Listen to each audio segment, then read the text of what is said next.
Star Wars, Young Jedi Knights, Darkest Night, Chapter 10. Stars burned in the midnight sky like a billion white-hot embers on a slab of black marble.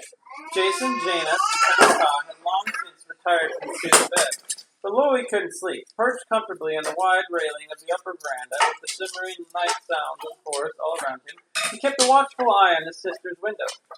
Sierra still insisted she wanted to imitate Louie's speech with the Syrian plan, and he could not talk her out of it. Now he feared she might leave him behind at the last moment, go alone on her dangerous quest as Rava had done. So far, though, she had seen no sign that his sister was planning anything so foolish. Because of the increased production quotas for the New Republic's military requirements, their parents had both volunteered to work the night shift at the computer fabrication facility. Calaballo and Macaricor had spent their lives at their jobs, contented if somewhat unchallenged, and some seemed baffled that neither of their children wanted to follow in their footsteps.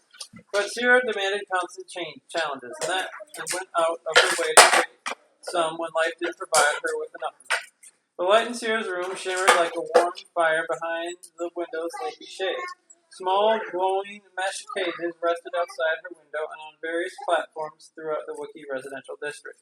Containers filled with a sweet-smelling substance that proved an irresistible attraction to a species of tiny, glowing gnats called pseudofleas. When the cages were placed outside, clusters of the harmless pseudo-fluorescent phosphorescent insects swarmed around them to provide a natural, pollution-free light source.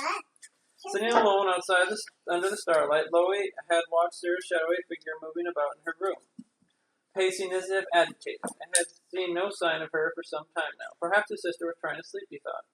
But though vague foreboding crackled like static through his mind, he liked being alone in the restful darkness, high above the ground, where he could think. It felt good to be home with Sheik. He drew in a lungful of the wood-scented air and practiced the Jedi relaxation technique, slowly willing the tense muscles to a knot, only to jump a meter in the air as a set of cold claws prickled his back. Louie jumped to his feet and spun toward the railing, his defensive Wookiee instincts coming into play. Sierra, shaking with silent laughter, hauled herself over the railing onto the veranda and resheathed her claws, complimenting him on his reflexes. At least, she said, he had convinced her that he might be of some help during her quest. Louie groaned, trying to quell the surge of adrenaline. He asked her if the surprise had been designed strictly to test him. Sierra's voice grew more serious and she lowered her head. She wanted to demonstrate that she could slip off alone, if she wanted, and Louie wouldn't have been able to stop her. Sierra turned her head up so that the starlight gleamed on the patterned, shaved tufts of her fur. Then she looked at her brother and promised him that she wouldn't go without him. Louie reseated himself on the railing and gazed up at the stars. He grumbled about the unexpected ways she made her point. Sierra purred, thanking him for the odd compliment, making himself comfortable beside him. Louie grunted, not sure he had intended his remark as praise, but the fact that Sierra was pleased by the comment spoke volumes. She enjoyed being different, just as her friend Rava had. As if sensing the direction of his thoughts, Sierra began talking about Rava and how the sleek, dark Wookiee had loved the stars. Even when they were small, the two young females used to sneak out at night and watch the skies for hours. Louie's shoulders slumped. Rava should not have died. She had taken a foolish risk going alone. Sierra growled, pointing out that Louie had taken exactly the same risk. Louie barked in agreement. Yes, indeed, he had been a fool. His sister's voice was harsh. If he had to do it again, would he do anything different? Would he take a friend? Louie nodded and took affirmative. Sierra said nothing, but even in distress, Louie could see her fur bristling in disbelief.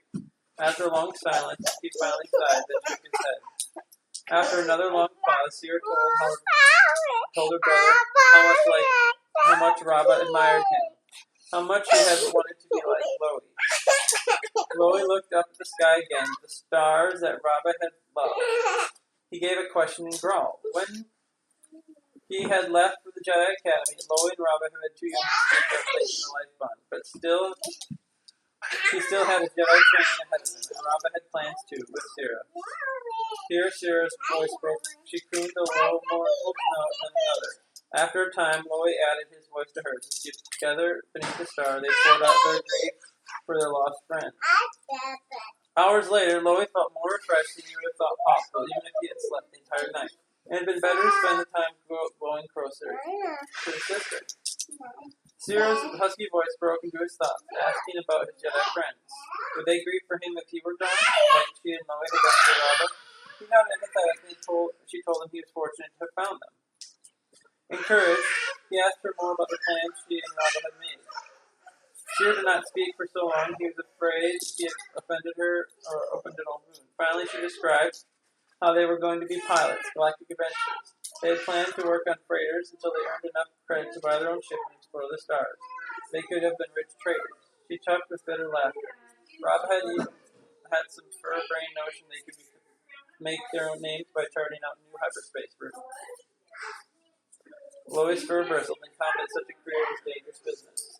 Sierra's tone was wiry, pointing out that danger had never deterred her friend Rava.